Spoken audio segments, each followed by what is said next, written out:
Hey my listeners, तो आ गया है सांसों में बसी हो तुम का न्यू एपिसोड। तो चलिए सुनते हैं। अब तक हमने सुना अहाना तो आर्यांश की बुराई करते करते अपने रूम में आ गई, पर उस बेचारी को नहीं पता था कि आर्यांश इस वक्त रूम में ही है। आर्यांश जो धीरे धीरे अहाना की ओर बढ़ने लगे, उन्होंने अपने कोट को खोल दिया और अब उनकी उंगलियां उनके शर्ट के बटन पर थी, जिसे वो एक एक करके खोले जा रहे थे। अहाना घबराती हुई उनकी तरफ देखती है और अपने कदम पीछे ले जाते हुए बोलती है, आर्यांश आप ये क्या कर रहे हैं? अभी तो दिन का टाइम है ना, और शाम को इतनी बड़ी पार्टी है। हमें तैयारियां भी तो करनी होगी ना। हमारे पास इन सब चीजों के लिए टाइम कहाँ है? आर्यांश जो उसे एक टक देखते हुए बड़ी सिलेक्टिव तरीके से बोले, अच्छा मैं भी तो सुनूं कि क्या काम करना है तुम्हें। अहाना जो अब पीछे जाते जाते सोफे से टकराई और धम से सोफे पर ही गिर गई, पर आर्यांश जो अब उसके सामने आ गए और अपने दोनों हाथ सोफे में रख थोड़ा बेंड होते हुए बोले, बताओ ना क्या काम करोगी तुम। अहाना तो सोच में पड़ गई, पर फिर भी घबराते हुए बोली, मैं देखूंगी ना नीचे का डेकोरेशन वगैरह कैसे हो रहा है, कोई काम चोरी तो नहीं कर रहा, सब अपना काम सही से कर रहे हैं कि नहीं, और सब रेडी हुए कि नहीं, सबके कपड़े आए कि नहीं, ये सब तो हमें ही देखना पड़ेगा ना। आर्यांश जो अपना शर्ट खोलते हुए बोले, ये सब काम विक्रांत हैंडल कर लेगा, तुम्हें अगर कुछ हैंडल करना ही है तो। कह के आर्यांश सोफे में बैठे और झट से अहाना को पकड़ अपनी गोद में बैठा लिया। अहाना जो छटपटाने लगी, वो बोली, छोड़िए ना मुझे, ये क्या कर रहे हैं आप? आर्यांश, हर चीज का टाइम होता है, प्लीज ऐसा मत करिए। आर्यांश जो इस वक्त उसे गोद में बैठा अपने एक ही हाथों से चारों तरफ से उसे जकड़ लेते हैं और फिर दूसरा हाथ उसके पेट में चलाते हुए बोलते हैं, किसने कहा अपनी बीवी को प्यार करने का कोई टाइम फिक्स होता है? अपनी बीवी को तो जब मौका मिले तब प्यार करना चाहिए, और वैसे भी जब आपकी बीवी इतनी प्यारी हो तो कंट्रोल करना मुश्किल हो जाता है। ये कहते कहते आर्यांश जो हल्के हल्के अपनी उंगलियां अहाना के पूरे पेट में चला रहे थे। अहाना जिसे अब गुदगुदी होने लगी, वो थोड़ा हंसते हुए छटपटा के बोली, आर्यांश छोड़िए ना, आर्यांश गुदगुदी हो रही है, छोड़िए। कह के अहाना जो इस वक्त पूरी तरीके से आर्यांश के खुले सीने से चिपक गई, जिसकी वजह से आर्यांश जो बहुत ज्यादा एक्साइटेड हो गए। वो अहाना की कमर को जोर से दबा उसे सोफे पे लिटाते हैं। उन्होंने अहाना की साड़ी के पल्लू को हटा दिया और उसके पेट में बेइंतहा चूमने लगे, जिसकी वजह से अहाना जोर जोर से सिसकियां लेने लगी। वो उस हाल में बोलती है, आ, आ, आर्यांश छोड़िए ना, मुझे रेडी होना है अभी। आर्यांश जो ये सुन अहाना के सीने में अपने चिन को रखते हुए बोले, ठीक है, रेडी होना है ना तुम्हें, तो चलो फिर। कह के आर्यांश जो अहाना को अपनी बाहों में उठा वॉशरूम के अंदर ले गए। अहाना अहाना जिसके ये देख रोंगटे ही खड़े हो गए, वो घबरा के बोली, नहीं नहीं नहीं आर्यांश प्लीज। पर आर्यांश जिन्होंने अहाना की एक भी नहीं सुनी और वॉशरूम में जा शावर ऑन कर दिया। आर्यांश ने अभी भी अहाना को अपनी गोद में ही उठाया हुआ था। वो अहाना को शावर के नीचे ले गए और उसे सर से पांव तक भिगोने लगे। अहाना जिसके ऊपर अभी थोड़ा हॉट वाटर गिर रहा था, कभी आर्यांश शावर के नीचे उसके चेहरे को लाते, तो कभी उसके सीने को, तो कभी उसके पेट को। ऐसा करते करते वो उसके पूरे बदन को भिगाते। ऐसा लग रहा था जैसे वो अहाना के साथ खेल रहे हो। पर यहाँ अहाना जो पहली बार पानी के पड़ते ही समझ गई कि अब आर्यांश को रोकना नामुमकिन है, और सच कहें तो वो भी उन्हें नहीं रोकना चाहती थी। अब उसे तो आर्यांश की गोद में बहुत मजा आ रहा था भीगने में। इस वक्त ऐसा लग रहा था जैसे आर्यांश उसे अपने प्यार की बारिश में भिगोए जा रहे थे। अहाना जो अब खिलखिला के हंसी जा रही थी और उस मोमेंट को खूब एंजॉय कर रही थी। उसे भी यूं एंजॉय करता देख आर्यांश के होठों में हल्की सी स्माइल आ गई। वो अहाना के पूरे बॉडी में अपनी नजरें घुमाने लगे। ऐसा लग रहा था कोई नाजुक सी गुड़िया उनके गोद में खेल रही हो। आर्यांश जो अहाना के गीले बदन को देख और कंट्रोल नहीं कर पाए, उन्होंने अपने होंठ अहाना के सीने पर घुमाना शुरू कर दिया। अहाना जो तेज तेज सांसें लेने लगी। धीरे धीरे आर्यांश अहाना के सीने को चूमते चूमते उसके होठों के पास आ गए और उसके रसीले होठों के रस को पीने लगे। अहाना जो अब उनके गोद से उतर गई और पूरी तरीके से आर्यांश का साथ देने लगी। आर्यांश धीरे धीरे कर उसके सारे कपड़े उतार देते हैं। अहाना जो शर्म से अपनी आंखें बंद कर खुद उनसे पूरी तरीके से चिपक जाती है, पर आर्यांश जो उसकी पूरी बॉडी पर बेताबी से अपना हाथ चलाने लगे। धीरे धीरे उन्होंने अपने बीच के सारे पर्दे और फासले मिटा दिए और एक दूसरे में पूरी तरीके से समा गए। यहाँ दूसरी तरफ विक्रांत जो हॉल में था और सभी काम को हैंडल कर रहा था। निशा जो उसके पास कॉफी लेके आती है और कहती है, विक्रांत कॉफ़ी पियोगे? पर विक्रांत जो उसकी ओर देखता भी नहीं और आगे की ओर बढ़ जाता है। उसने निशा की बात को सुन के भी अनसुना कर दिया। निशा को बहुत बुरा लगा। दूर खड़े दादाजी और शंभू जी ने भी ये नज़ारा देखा, फिर एक दूसरे की तरफ देखा। उन लोग को इस वक्त कुछ समझ नहीं आया। निशा जो उदासी से वहां से चली जाती है। विक्रांत उसे जाता हुआ देख थोड़ा सैड हो गया। उसने अपने मन में सोचा, शायद मुझे निशा को ऐसे इग्नोर नहीं करना चाहिए था। पर फिर तभी उसके मन में निशा और आदित्य की रात वाली बातें याद आ गई। उसे वापस गुस्सा आ जाता है और वो चुपचाप निशा को वहां से जाने देता है। तभी हॉल में एक लड़की की एंट्री हुई। वो बोलते हुए आई, हे विक्रांत, हाउ आर यू? कह के वो विक्रांत के गले लग जाती है। विक्रांत भी उसे गले लगाते हुए बोला, हाय रिया, व्हाट्सअप? रिया जो खुशी से बोली, नथिंग, यू टेल मी, क्या चल रहा है? अचानक से कल आर्यांश ने कॉल किया, पार्टी एंड ऑल, हाँ, बट ये सब हुआ कब? आज आर्यांश का रिसेप्शन है, पर उसने शादी की कब? मैं बता दूं तुम्हें, मैं बहुत हर्ट हुई हूँ। डायरेक्ट रिसेप्शन का इनवाइट दे रहे हो मुझे? सच सच बताओ, किसी और डिजाइनर को पकड़ लिया क्या शादी के आउटफिट वगैरह के लिए? मैंने आर्यांश की शादी के लिए कितना कुछ सोच रखा था, भला सब कुछ इतना जल्दी जल्दी क्यों किया?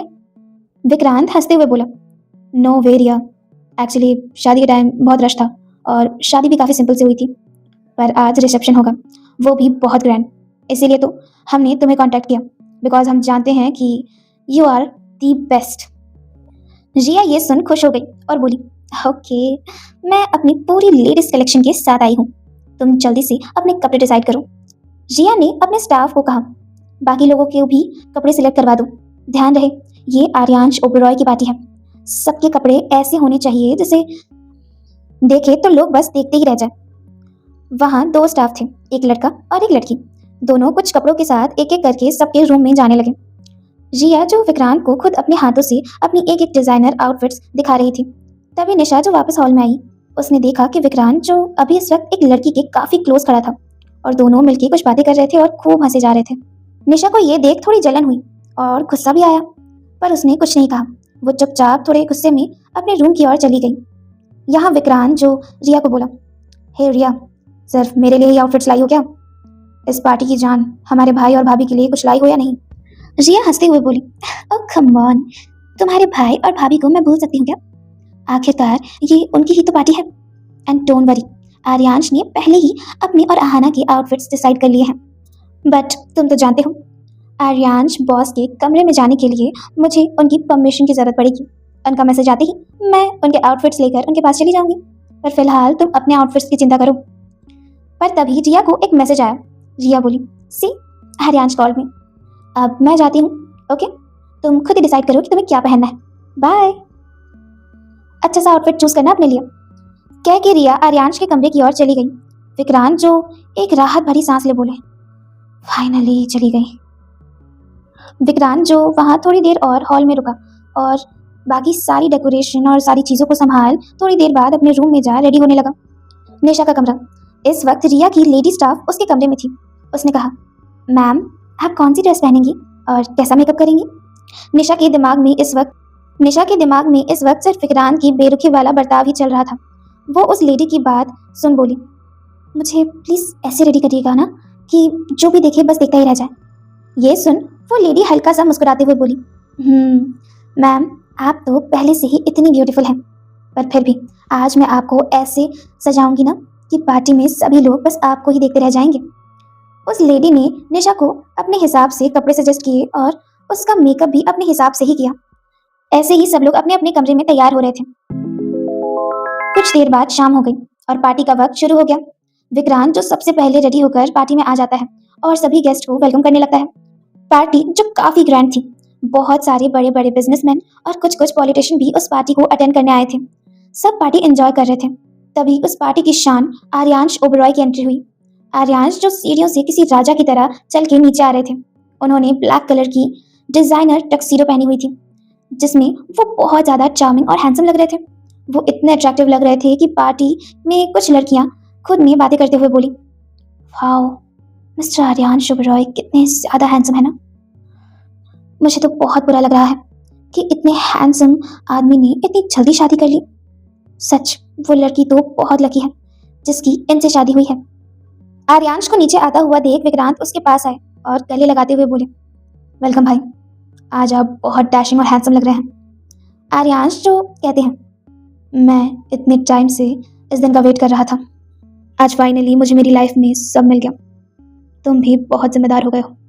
आज तुमने ही तो इस पूरी पार्टी के काम को हैंडल किया। सच, मेरी लाइफ अब बिल्कुल सेटल है। कल को अगर मुझे कुछ हो भी गया ना, तो मुझे कोई डर नहीं। तुम हो ना सब कुछ संभालने के लिए। विक्रांत बोला, भाई प्लीज, इतनी खुशी का मौका है और आप इस टाइम ना जाने कैसी कैसी बातें कर रहे हैं। अभी तो मुझे चाचू बनना है और अपने भाई के बच्चों को अपनी गोद में खिलाना है। आर्यांश बोले, अच्छा, बहुत जल्दी है तुम्हें चाचू बनने की।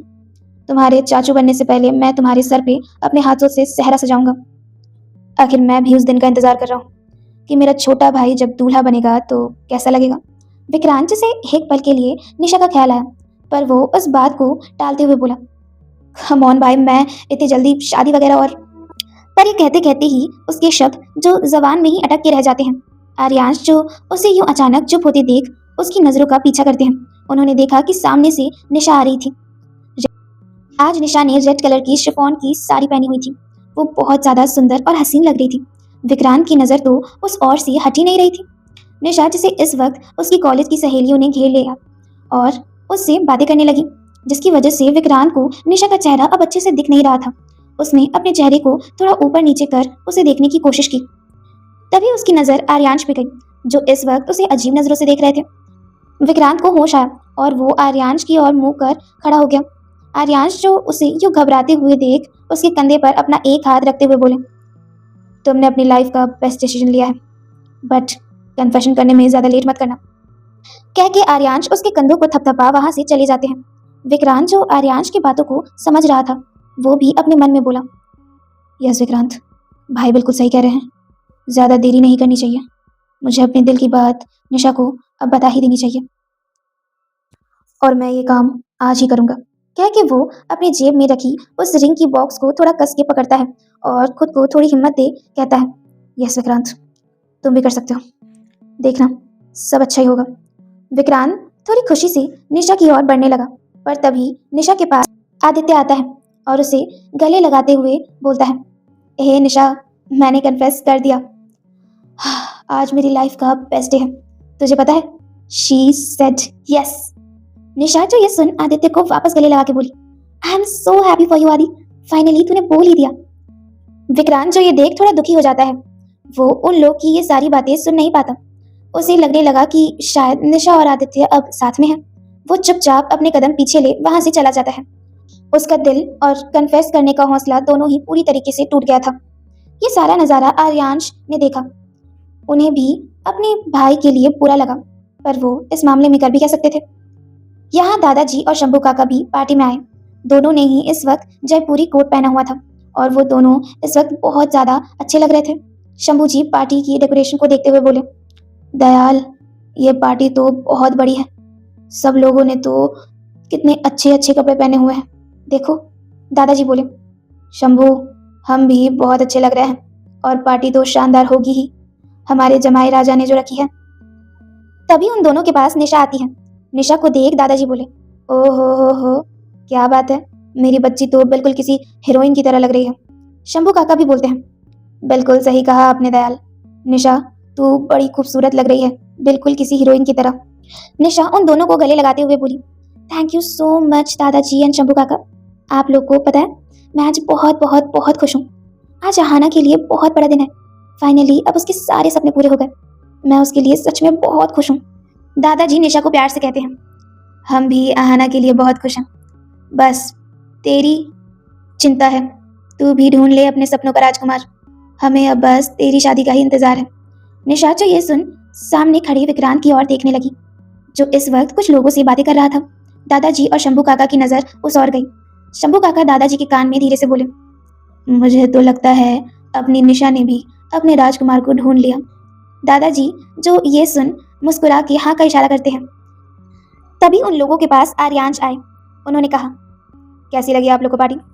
दादाजी कहते हैं, बहुत अच्छी लगी बेटा, पर ये पार्टी तुमने जिसके लिए रखी है वो है कहाँ? निशा भी बोली, हाँ आर्यांश सर, अहाना कहाँ है? आर्यांश बोले, इस बात का जवाब तो मेरे पास भी नहीं है। रिया इस वक्त उसके साथ है, तैयार कर रही है उसे। मैंने तो अब तक उसे देखा तक नहीं है। उसी वक्त रिया जो पार्टी में आई और सेंटर में जाके अनाउंसमेंट करते हुए बोली, hello everyone, welcome to the Oberois party. आज की पार्टी यूं ही नहीं रखी गई है। आज आप लोग इस सिटी की सबसे ब्यूटीफुल एंड लकी लड़की से मिलने वाले हैं। मतलब हमारे business tycoon mister Aaryansh Oberoi अब सिंगल नहीं रहे, बल्कि इन्होंने शादी कर ली है। और आज हम फाइनली उस लड़की से मिलने वाले हैं जिनके ऊपर खुद मिस्टर आर्यांश ओबरॉय ने अपना दिल हार दिया। So please welcome with a round of applause Mrs Aahana Oberoi. ये कहते ही पूरी पार्टी की लाइट्स डिम हो जाती है और स्पॉटलाइट सीधा सीढ़ियों के पास जाके रुकती है। स्पॉटलाइट पड़ते ही सबकी नजर उस हसीना पर गई, आहाना, जो इस वक्त बिल्कुल सचमुच की किसी डॉल की तरह ही लग रही थी। उसने इस वक्त एक बहुत खूबसूरत व्हाइट कलर का डिजाइनर गाउन पहना हुआ था। वो इतनी सुंदर लग रही थी कि सभी लोग बस उसे ही देखे जा रहे थे। आर्यांश तो इस वक्त अपनी पलकें ही नहीं झुका पा रहे थे। आहाना उनके लिए बिल्कुल किसी हसीन ख्वाब की तरह थी। आज अपनी आहाना की ये खूबसूरती देख उनका दिल तो जोरों से धड़कने लगा। उन्होंने बड़े आहिस्ते से अपने मन में कहा, सांसों में बसे हो तुम, इस कदर करीब हो, हर पल हर ख्वाब में बस तुम ही तुम नसीब हो। आर्यांश जो आहाना की ओर बढ़ने लगे, आहाना भी खुशी से धीरे धीरे सीढ़ियों से नीचे उतरने लगी। आर्यांश उसके सामने अपने हाथ बढ़ाते हैं। आहाना ये देख उस पल के लिए थोड़ी इमोशनल हो गई। ये सब उसके लिए किसी सपने की तरह था। वो अपनी हल्की नम पलकों से आर्यांश को देखी और फिर अपना हाथ उनके हाथों में रख देती है। इस वक्त ये सीन बिल्कुल किसी रोमांटिक मूवी का सीन लग रहा था। सब लोग उन दोनों को यूं देख बहुत खुश हो रहे थे।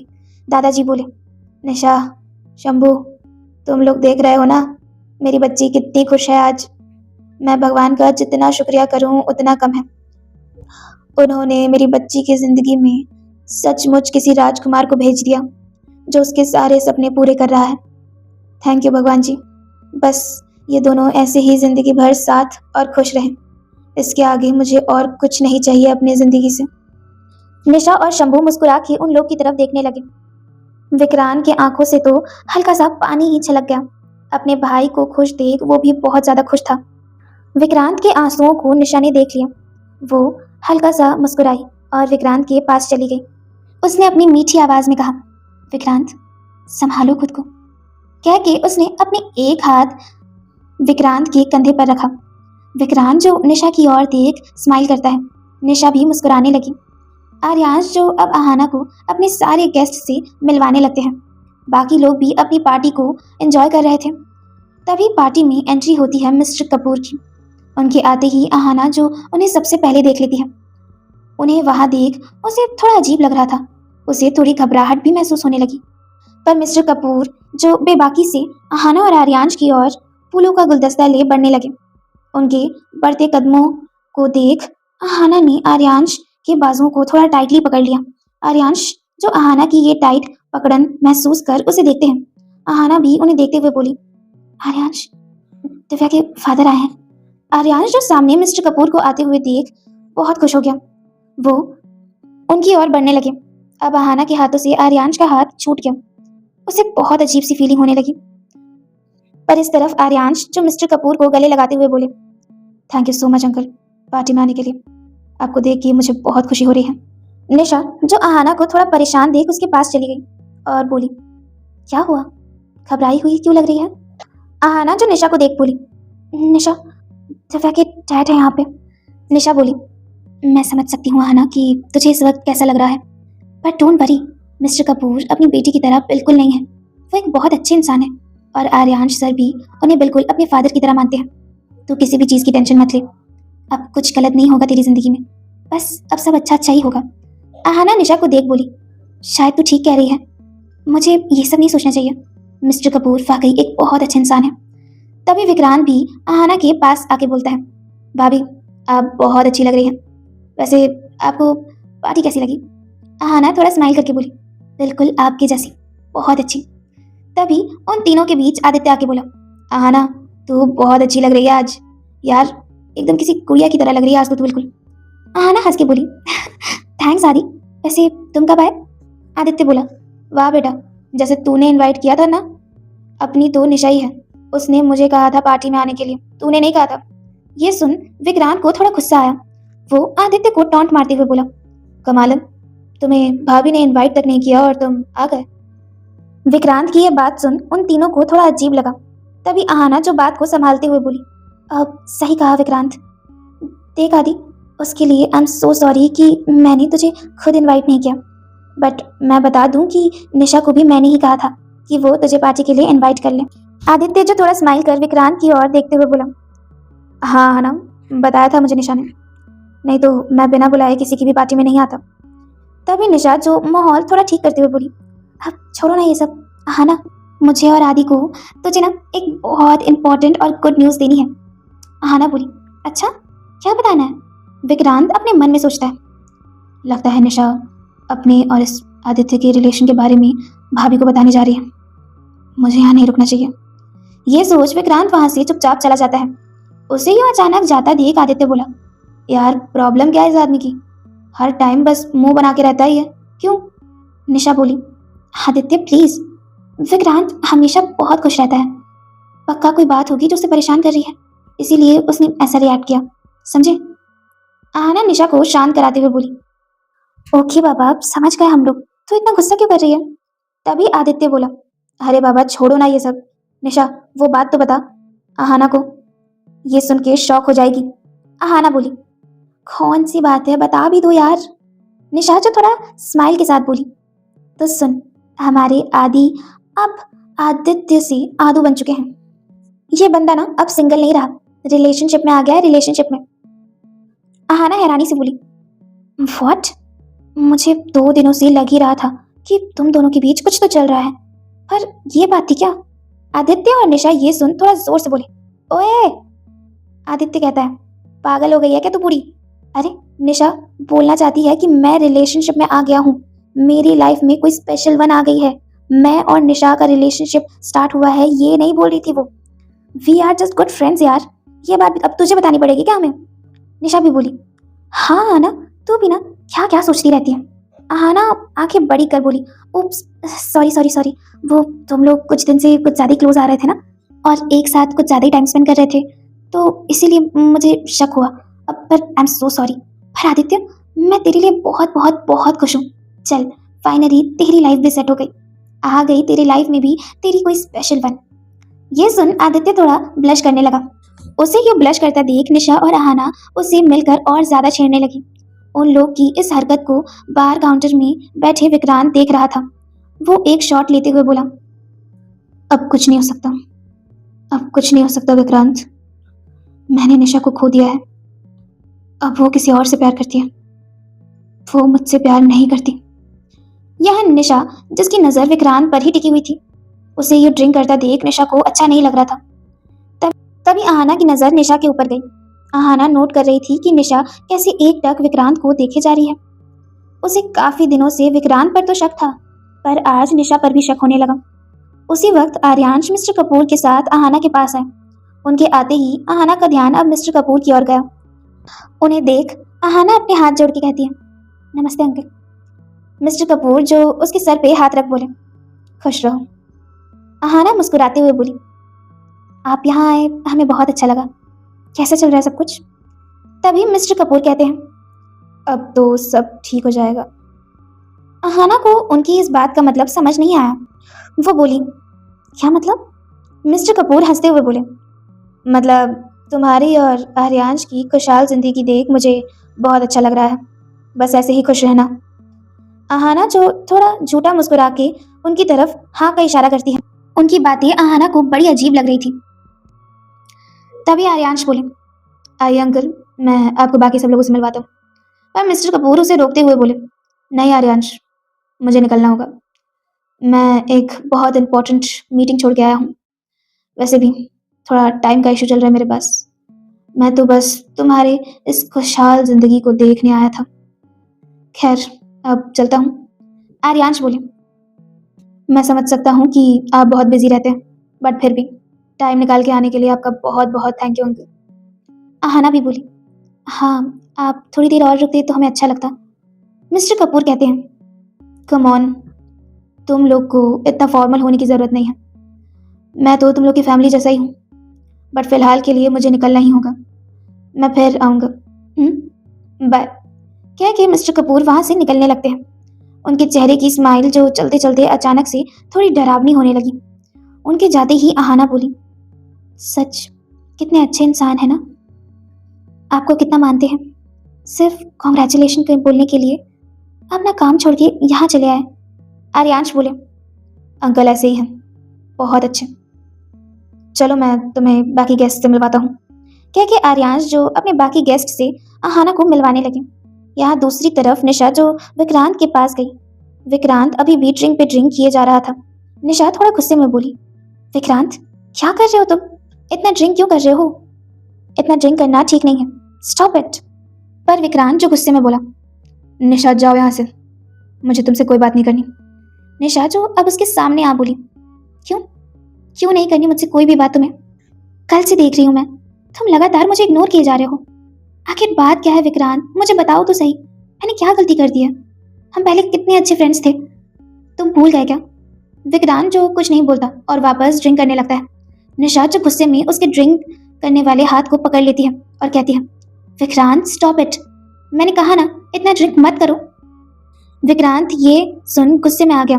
उसने निशा के हाथ को जोर से झटका, जिसकी वजह से खुद उसके हाथ से ही ग्लास गिर गई। ग्लास टूटने की आवाज सुन सबकी नजर उस ओर चली गई। विक्रांत गुस्से में थोड़ा जोर से बोला, मुझसे दूर रहो।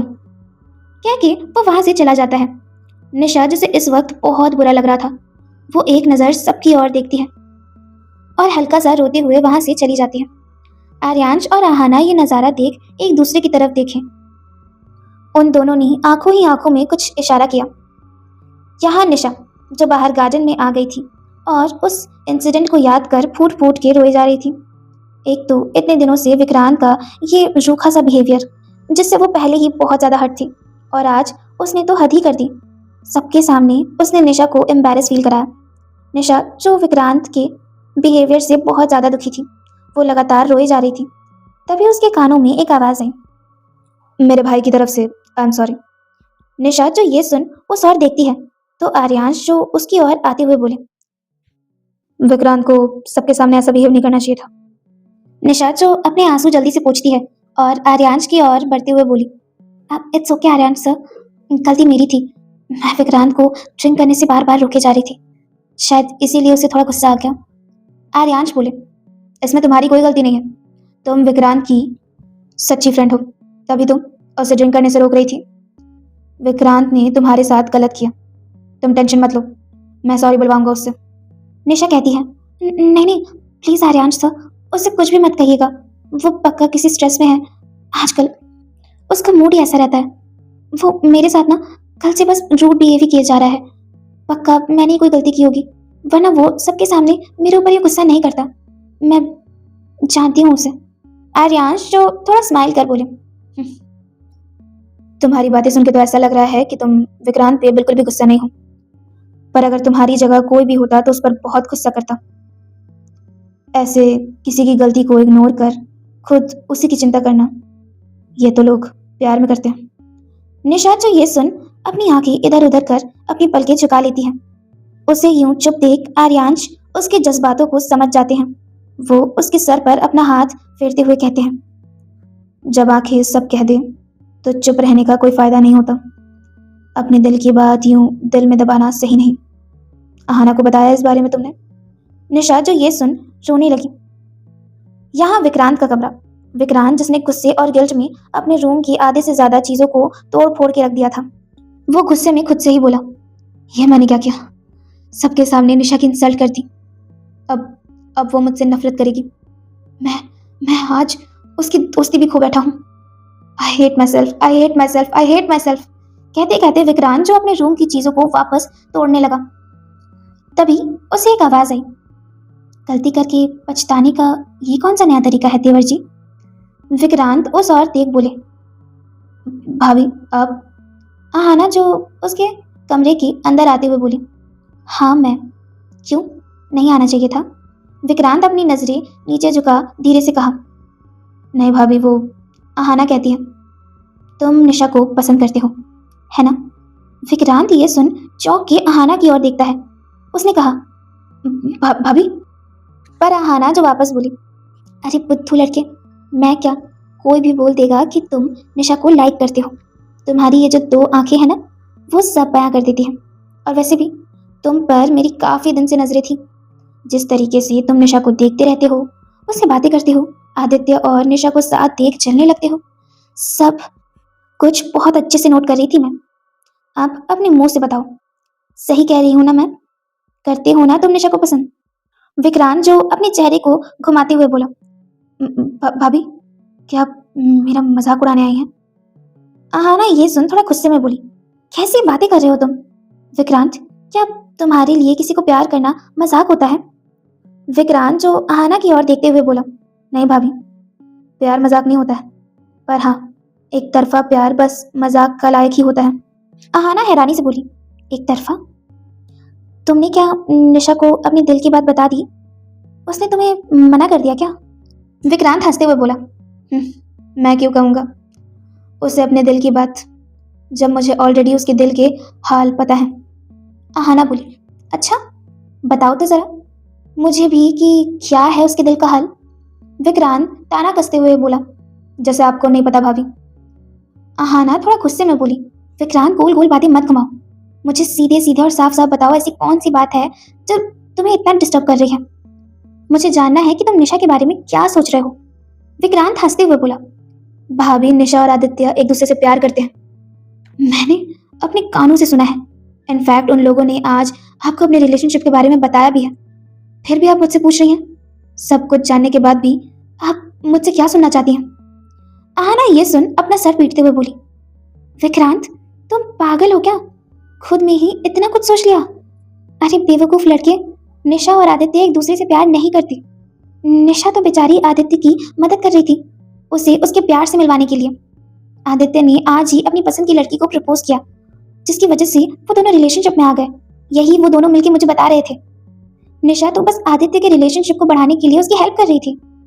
विक्रांत ये सुन हैरान हो गया। वो बोला, पर भाभी, मुझे तो लगा था कि। आहाना उसे टोकते हुए बोली। तुम्हें तो लगा था कि निशा आदित्य से प्यार करती है, तुमसे नहीं। इसीलिए तुमने उसे इग्नोर करना शुरू कर दिया, और आज जाने अनजाने में ही सही तुमने सबके सामने उसकी इतनी इंसल्ट कर दी। विक्रांत जिसके दिल में एक बहुत बड़ा धक्का लगा, वो दुखी हो बेड में बैठता है और अपने दोनों सर को पकड़ उन पलों को याद करता है जब निशा और आदित्य एक साथ रहते थे और एक दूसरे से बातें करते थे। वो खुद से ही घिन करते हुए बोला। छी, इतनी गंदी सोच है मेरी। मुझे यकीन नहीं हो रहा। मैं हमेशा भाई को ट्रस्ट करने की वैल्यू समझाता था, और आज अपने ही लाइफ में जब मुझे ट्रस्ट करना चाहिए था, तब मैंने इतनी बड़ी गलती कर दी।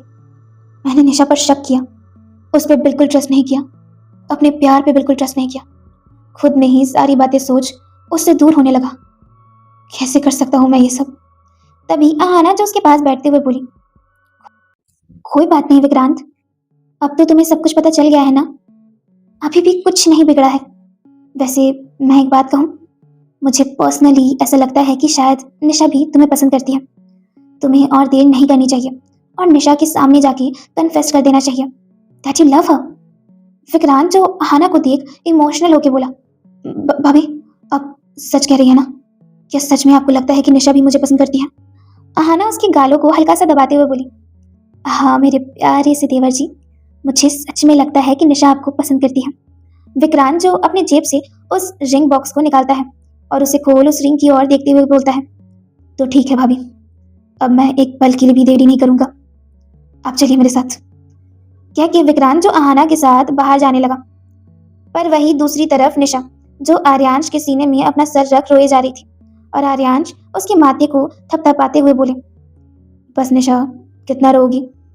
मैंने कहा ना, अपने दिल की बात ज्यादा देर तक दिल में नहीं रखते। बताओ अपने बड़े भाई को, क्या चल रहा है तुम्हारे दिल में? निशा जो भाई वर्ड सुन उनके सीने से अपना सर हटा उन्हें देखने लगी और थोड़ा रोते रोते बोली। आर्यांश भैया, आप बिल्कुल सही कह रहे थे, मैं विक्रांत से प्यार करने लगी हूँ।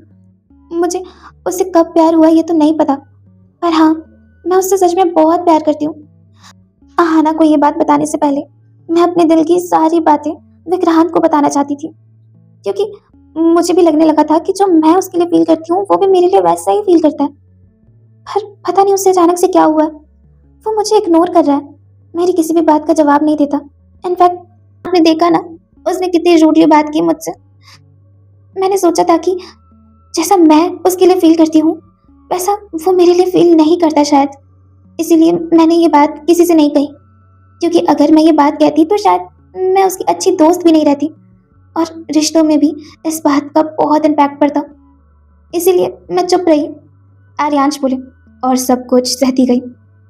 तुम्हारे दिल में इतना कुछ चल रहा था, पर सबकी खुशी के लिए तुम चुप रही। किसी से भी अपने दिल की बात शेयर नहीं करके तुमने बहुत गलत किया। निशा जो थोड़ा मुस्कुरा के बोली, शायद भगवान की मर्जी थी कि मैं अपने दिल की सारी बातें आपको बताऊं। इसी बहाने आज मुझे मेरे बड़े भैया मिल गए। आर्यांश भी थोड़ा हंस के बोले, तुम चिंता मत करो, तुम्हारे ये भैया तुम्हारा साथ हमेशा देंगे। अब चलो, मैं अभी तक अपनी इतनी प्यारी बहन को किसी से इंट्रोड्यूस नहीं करा पाया हूँ। मैं पार्टी में जाके तुम्हें सबसे इंट्रोड्यूस कराना चाहता हूँ और कहना चाहता हूँ कि ये मेरी छोटी बहन है। विक्रांत की सारी बातों को भूल जाओ, मैं कल विक्रांत से तुम्हारे बारे में बात करूंगा। ओके, अब अपने आंसुओं को पोंछो और एक अच्छी सी स्माइल करो। ये कहते कहते ही आर्यांश जो निशा की आंखों से आंसू पोंछ देते हैं और उसे अपने साथ पार्टी के अंदर ले जाते हैं। उन दोनों के अंदर आते ही सीढ़ियों से विक्रांत और आहाना भी नीचे आ रहे थे। वो लोग एक दूसरे को देखे। आहाना जो आर्यांश को देख अपनी पलकें झपकाती है और थोड़ी स्माइल करती है। यहाँ विक्रांत जो निशा को देख थोड़ा मुस्कुराते हैं। वो धीरे धीरे निशा के पास जाने लगे। निशा जो उसे अपनी ओर आता देख अपनी नजरें घुमा लेती है, पर विक्रांत जो उसके करीब जाता है और अचानक से उसके दोनों हाथों को पकड़ अपने घुटने पर बैठ उसे कहता है, Nisha, will you marry me? Aahana जो ये सुन थोड़ा हंसने लगी। जोश जोश में विक्रांत ने डायरेक्ट उसे शादी के लिए ही प्रपोज कर दिया। आर्यांश भी विक्रांत की यह हरकत देख अपने सर को ना में हिलाते हैं और थोड़ा स्माइल करते हैं। पार्टी में सब लोगों का ध्यान अब उन लोगों की ओर चला गया। दादाजी और शंभू काका भी ये नज़ारा देख बहुत खुश हो गए। दादाजी बोले, अरे निशा बेटा, जवाब तो दो, विक्रांत ने कुछ पूछा है तुमसे? विक्रांत बेटा, एक बार जरा फिर से कहना तो। लगता है निशा ने ध्यान से सुना नहीं। आहाना जो दादाजी को यूं मजे लेते हुए देख स्माइल करती है, पर यहाँ निशा उसे तो कोई अंदाजा ही नहीं था कि उसके साथ इस वक्त ये सब भी हो सकता है। वो तो पूरी तरीके से शॉक थी। तभी विक्रांत जो अपने जेब से उस रिंग को निकाल निशा की ओर बढ़ाते हुए कहता है, आई love you Nisha, will you marry मी? ये सुन पार्टी के सभी लोग विक्रांत की तरफ से चेयर्स करने लगे और सीटियां बजाने लगे। निशा जो अब होश में आई, उसकी आंखों से हल्का सा पानी आया। वो थोड़ा रोते रोते बोली, yes yes Vikrant, I love you too. Vikrant जो ये सुन बहुत खुश हुआ। उसने एक बड़ी सी स्माइल के साथ निशा के हाथों में उस रिंग को पहना दिया और जल्दी से उठ निशा को एक टाइट हग करते हुए कहा, आई love you Nisha, I am so sorry, I am so sorry. मैं बहुत बेवकूफ़ हूँ, मुझसे बहुत बड़ी गलती हो गई थी। आहाना जो ये नज़ारा देख बहुत खुश हो गई और खुशी से आर्यांश के पास जाके उनसे लिपट गई। आर्यांश जो अपने एक हाथ से उसकी कमर को पकड़ उसे अपनी ओर खींचते हैं और उसके फॉरहेड पे किस करते हुए कहते हैं, thank you so much Aahana, तुम्हारी वजह से मेरी लाइफ में बहुत सारी खुशियाँ आ गई। मेरी लाइफ ब्यूटीफुल बनाने के लिए बहुत बहुत बहुत शुक्रिया माय डॉल। आहाना उनके सीने में अपना सर रख बोली, लाइफ तो मेरी खुशियों से भर दी आपने। आर्यांश, आई लव यू। आर्यांश वापस उसके फॉरहेड पे किस करते हुए बोले, I love you too my doll. तभी आहाना और आर्यांश के पास विक्रांत और निशा आए और अचानक एक साथ उन दोनों को गले से लगाते हुए विक्रांत बोले, आप दोनों की वजह से हम एक हो गए हैं। भाई मेरी जिंदगी में भाभी को लाए, जिसकी वजह से मुझे निशा मिली। अपने प्यार के साथ साथ मुझे एक माँ की ममता भी मिल गई भाभी से। निशा बोली, जैसे तुम्हें अपनी माँ मिल गई वैसे ही आज मुझे मेरे बड़े भैया मिल गए। आर्यांश जो ये सुन निशा के सर पर हाथ फेरते हैं और एक प्यारी सी स्माइल करते हैं, पर तभी आहाना बोली, ओह बड़े भैया की बच्ची, अब तुझे बड़े भैया के साथ साथ एक जेठानी भी तो मिल गई है। तभी आर्यांश बोले, उस हिसाब से तो मुझे आज मेरा साला मिल गया। क्या कि वो विक्रांत के कान को खींचने लगते हैं। विक्रांत जो थोड़ा दर्द में बोला, अब भाई। तभी दादाजी और शंभू काका उन लोग के पास आते हैं। दादाजी बोले, देख रहा है ना तू शंभू, ये जवान लोग मिलके कैसे हम बूढ़े लोगों को अपनी खुशियों से साइड कर रहे हैं। ये बढ़िया है, सारे रिश्ते तुम लोग आपस में ही निभा लो। अरे किसी को हम दो बूढ़े इंसानों से कोई फर्क पड़ता है कि नहीं? चारों ये सुन उन दोनों के पास आए। आहाना और निशा दादाजी और शंभू काका को गले से लगा लेती है। आहाना बोली, आप दोनों के बिना हम लोग की सारी खुशी अधूरी है। निशा बोली, हाँ, आप लोग के साथ से ही ये खुशी पूरी है। तभी विक्रांत जो उन लोग को रोते हुए देख बोले, हर बात में इमोशनल ड्रामा करना क्या आप लोग के लिए जरूरी है? ये बात सुन उन चारों के साथ साथ पार्टी में खड़े सभी लोग जोर जोर से हंसने लगे। अब क्या होगा कहानी में आगे? क्या ऐसे ही खुश रहेंगे ये चारों अपनी जिंदगी में, या आएगा इन लोग की जिंदगी में कोई तूफान? जानने के लिए बने रहिए मेरे चैनल पर ड्रीमिंग विद प्रीति और सुनते रहिए सांसों में बसे हो तुम। Thanks for watching and subscribe for more guys. Bye and love you all.